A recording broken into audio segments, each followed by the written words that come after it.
Hello, everyone. Jak Syn here on behalf of TourFiend.com and Future Daze, and today it is another exciting episode of Artist Interviews. Today, I am sitting with Heartracer. How you two doing today? We're doing good. Great. How you doing? Thanks for having us. I'm doing pretty well. You know, it's a nice, beautiful day outside here in LA. I don't know how it is for you guys over there. Is it sunny where you guys are at? I'm hoping it is. No, it's cold. It's gray and cold and depressing. Oh, just how we like it. Perfect. We're here in Virginia, Central Virginia. So I'm sorry to hear that you guys are a little bit gray and a little bit, on the darker weather side. But hey, you know what? At least the creativity's flowing inside of there. Am I right? That's right. Gotta have something to do. Perfect weather for creativity. Absolutely. Exactly. I might have a bit of a vitamin deficiency. I haven't seen the sun in like a week, but that's okay.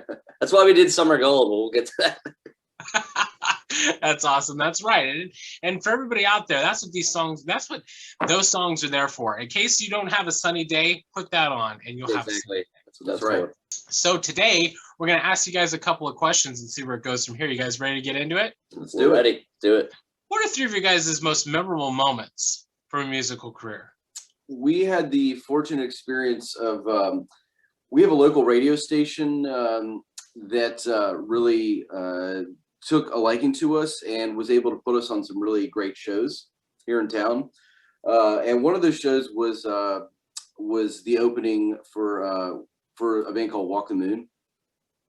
I don't know if you remember them. They had a kind of a radio pop hit about 2 years ago. Shut Up and Dance Shut with Up and Me. Dance.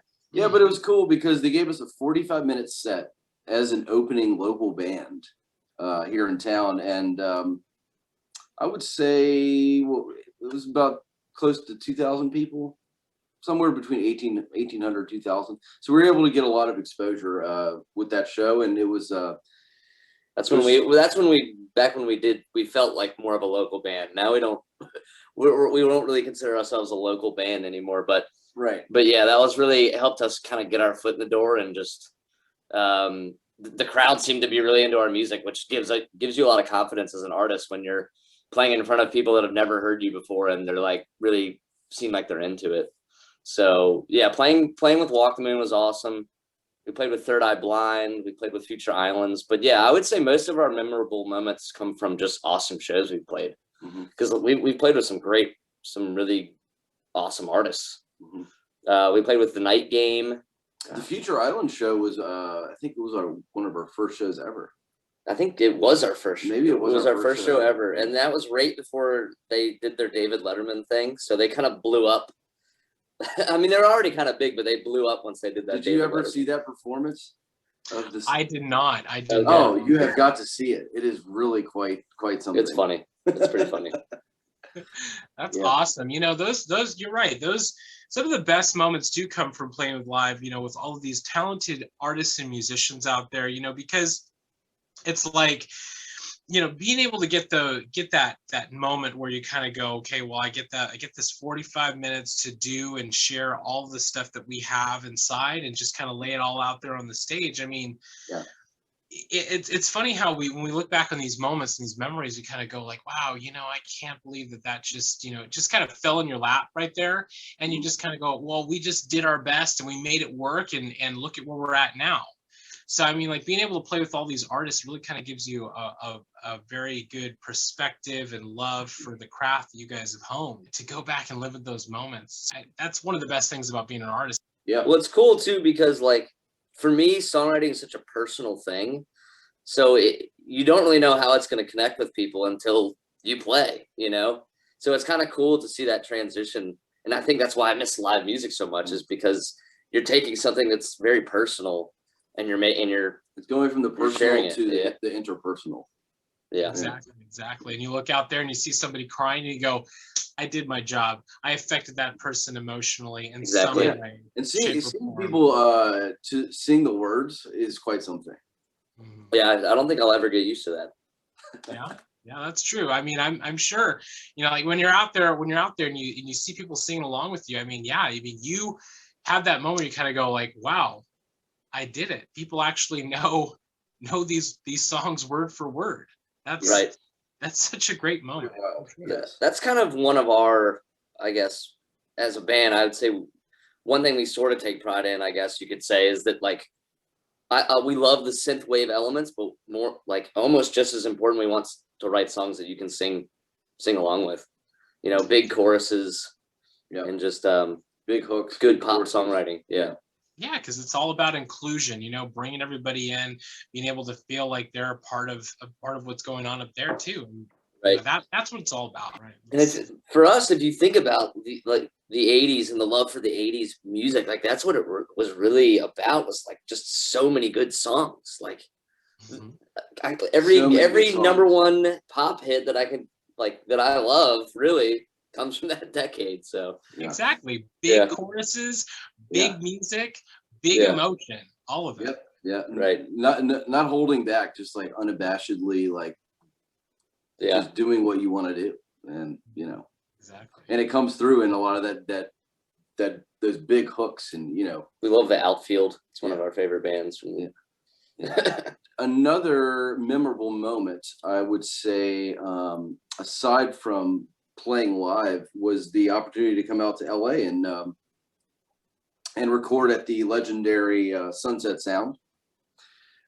We were looking for someone to kind of help. Hold on. Sunset Sound, just in case people don't know, that's where like Prince did Purple Rain there, and so it's just so much history. Like, I mean, LA is like the mecca of like 80s music history. Not even just 80s, but just, you know, like I'd say Nashville, Austin, LA, right? Maybe New York you could throw in there, but yeah, there's just so much history at that studio that you felt very small walking in there, seeing all the like legendary artists that have been there. But it was really cool. So that was an interesting opportunity. We were looking for someone to kind of co-produce, and we didn't intentionally say we want to go do a record in LA. We connected with this guy Andrew Lappin, who had worked with some artists that we admired, like M83 and St. Lucia, and we just sent him some demos, and he liked it and was like, "Come on out." So, well, before he even said that, we spent a lot of time with him. That's right. He was kind of our pen pal for several months, where we would be sending him the track, he would send notes back, we'd do a revised version of it, and so a lot of this back and forth, and he was kind of playing virtual producer. Well, it was cool too, because everything we did up until those 5 songs, and those songs were like All at Once, Diamond Sea, Lightning Storm. Everything before that, we never really worked with anyone. Like, it was basically just us. Mm-hmm. So just having like an outsider perspective on our music, it just kind of pushed us, and you know, it just added a whole new element to the process. So once we decided that the songs were at a place where they could be recorded, we all flew out there and stayed in Hollywood and did the record out there, and it was a really memorable experience for us.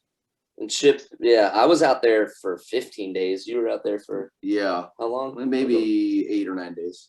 And you put me in like the worst possible place to stay. I was in this like Airbnb, but somehow they were doing it illegally, where they're having like tons of people stay there. Like, they're like, this is a memorable. I literally barricaded my room at night just to like make sure no one came in and like stole my stuff. But see, that's the beautiful stories right there. Right? Beautiful stories, you know. Yeah.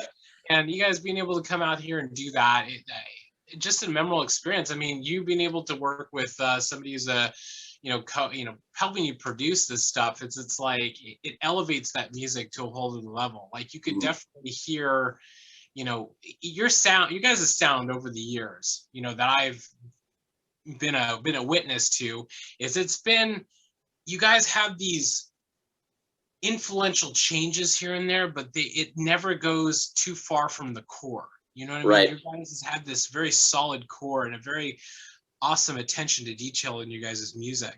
It's something that really hits emotionally, And I think like as you've progressed over the years, it's really just kind of elevated your guys' sound, and it's just more and more and more and more. And I think that's what You makes definitely hit the nail on the head. Because that's how at least when I'm working on music, I think about the production very much secondary. And so I don't write music on the computer. I sit down at a piano and just try to make something as emotionally provoking as possible. And so when we first started working on our first record, In Flight, my skills, I would say, as a songwriter were kind of already in motion, but like production wise, I just bought Pro Tools. I never even tried to record really before. And so you see this evolution, I think, from our first record to now, where even if maybe the production has gotten better, the songwriting is hopefully what sets us apart, I guess you could say, as a band. What is your guys' favorite musical release that you've worked on? I gotta say, I think All at Once. I like the way it turned out, but I really enjoyed recording it too. We did the drums at this. What was the name of the spot in LA? It was in East LA. Right. It's funny how certain songs, they just kind of like write themselves. Like the song from the beginning, we knew what it was going to be. So it helped us get from the beginning to the end just that much easier. Whereas sometimes with other stuff we work on, we think it's going to be this, and by the time it's done, it's something completely different. And gosh, I feel like it's always the ones we think are going to be easy that end up being a pain in the ass. And vice versa. Like the ones we think are going to be like a struggle, they end up being easy. But so what would you say?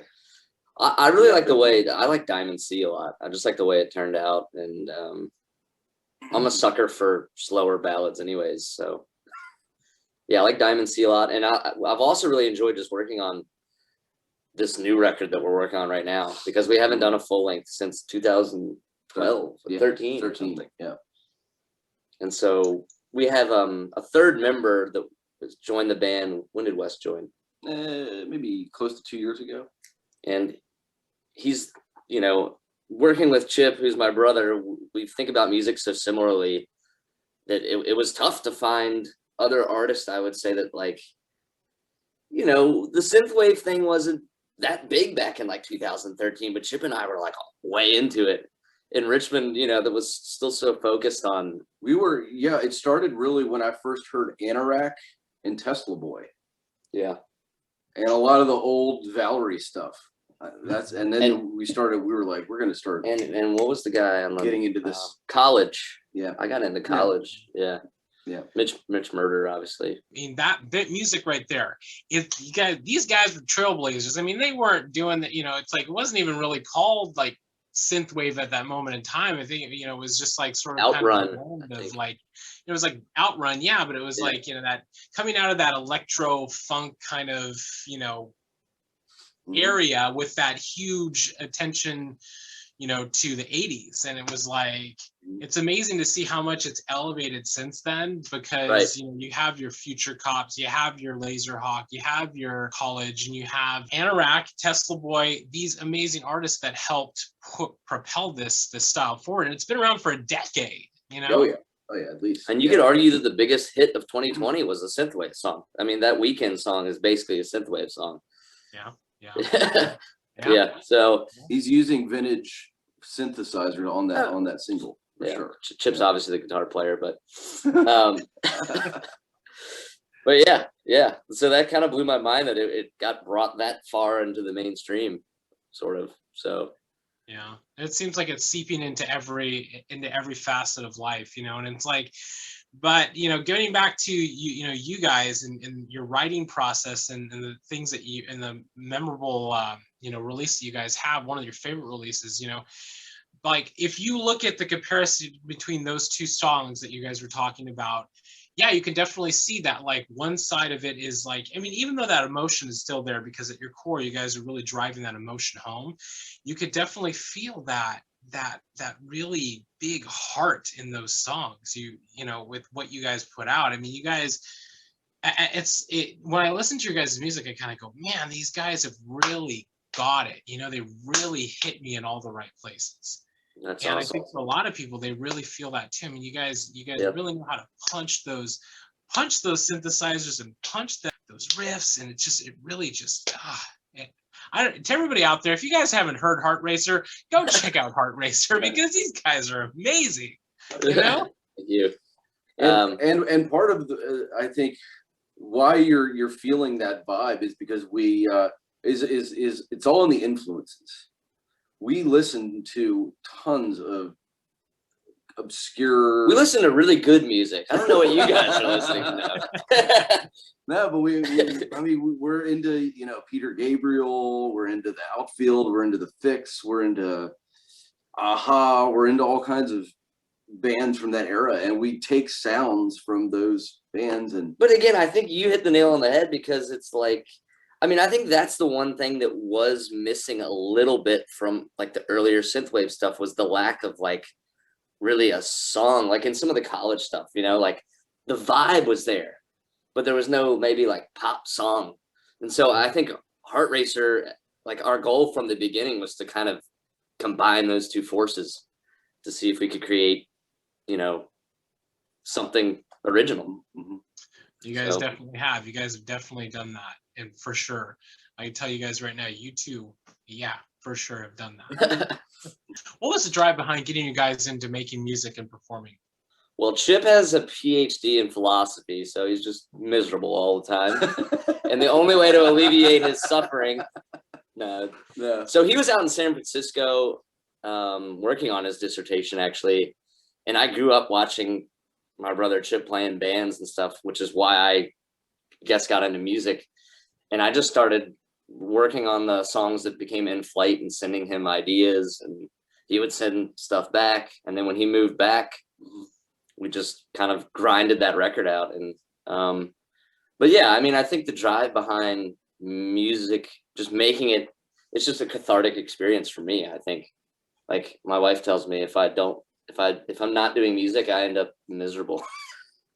So it's just, yeah, it's just like a release for me, which is maybe why, like you said, like you feel some of that emotion in the music, because that's the best way I can express myself. I'm better at putting it on the keyboard than maybe just like talking to someone or writing poetry or whatever it might be. Yeah. So I think everyone has their own way of that release. And I just think for me, the best way is through music.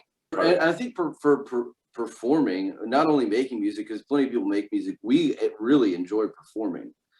And I suppose the drive behind that is we like to go to shows. we like to uplift people. We like to make fans, meet fans, yes, give people a positive experience, and that's another driving force behind it. So I do think, you know, when we write too, we have that live element in our head, because I remember the first time I went to like an amazing concert, you know, and I basically want to create that experience for people. Yeah. You know. Yeah, some of those first concerts that you go to, they're so moving and so impactful on you personally, or at least on me personally. I can't speak for other people, but yeah, I mean, it indelibly changes you from that moment on. Feeling the vibration in the room, just it's the best. I miss it.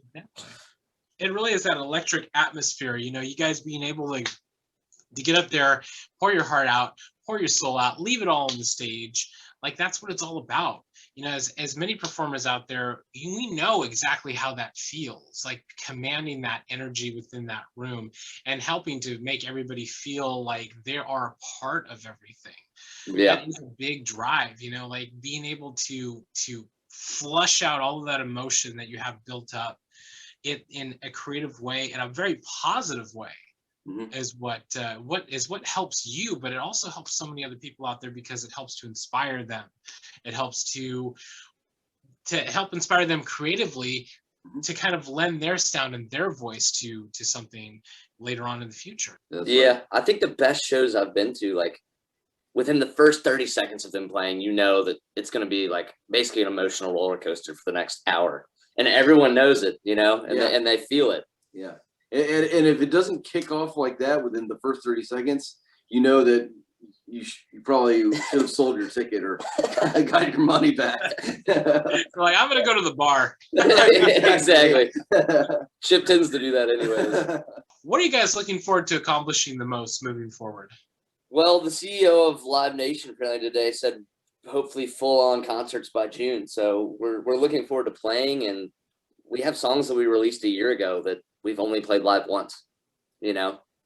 So, and with that in mind, that when we create the music, we have that live, the songs they should be played live, you know, that they're really designed for that. And we have been writing and doing pre-production, and we have 12 brand new songs that we're going to begin recording March 13th. Yep. So we're really looking forward to that, and we think it's our best. We want to make the best record that we've ever made. So yeah, we're looking forward to that. I cannot wait to hear this, because after listening to your guys' entire catalog of music, okay, every release you guys put out, everything you guys have put out, it seems like everything gets better and better and better and better. And I know that the way that your guys' minds think and creatively, I know this next album you guys put out, this full length, is going to be a beast. That's I know. Yes, because each song is so unique. Wouldn't you say? I mean, we're bringing in a lot of new like rhythmic elements. We're bringing in more of a female vocal element to a lot of our songs as well that we haven't done before. Which we're pulling on some other influences, like almost where our stuff before maybe had a little more of like a Euro Brit thing going on. We're pulling from a little more of like maybe some of the early like 80s Springsteen stuff, just some different elements that are going to set it apart. Some like early Police. Yeah. And just because of COVID, we've had a lot more time because we haven't been playing live. So we've gotten to just spend a lot of time just making a record. And also, like, we haven't put out a full length for a long time because everyone's like, oh, don't put out records anymore. It's all about singles. And this time we were like, fuck it.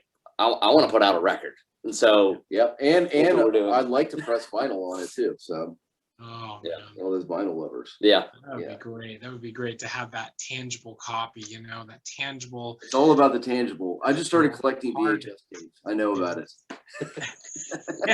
Exactly.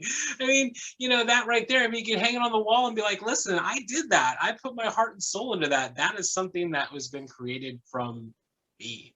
So I think that's great, and that would be really awesome to own. I think a lot of other people out there would love to get their hands on that.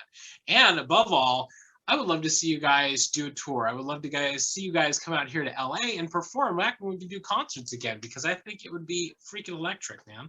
I think it would be too. We would love to do that. Yeah. We would love to. Because we've only done East Coast. We've done New York, DC, Philly, a little bit in the South, but we haven't really done any West Coast shows. So no, not really. I think it's time. Time to also Europe too, because a big portion of our listener base is in Germany, and Switzerland, because we landed on this this German playlist called Stimmenmacher, and a lot of our plays have been coming from the Germany. It's got like a million, Austria area. It's the first song on the playlist, and it's got like over 1 million followers. So it's helped propel our Spotify a lot. So that's cool. Yeah. It's been really cool. So West Coast, Europe, Japan, maybe. Japan, but Germany, and that is such an electric place. I mean, the last time I was in Germany was in 2014. I was there for the Wave Gothic Treffenfest, and I gotta say, these people, they absolutely love artists over there. So I mean, you guys, just they would eat you guys up for sure. Oh, that's awesome. So tell me a little bit about that festival. Is it a goth music festival? Yes, it is. Yeah, it's like the entire city of Leipzig is completely engulfed in black fishnets. Oh, wow. Big hair. I've listened to some Einstürzende Neubauten before. Yeah, you know them? I'm telling you, it is one of the most electric festivals you can ever go to. Okay. And as far as energy is concerned, it's just so much of it. Yeah. Very cool. Touring, new music coming out. It's going to be a good year.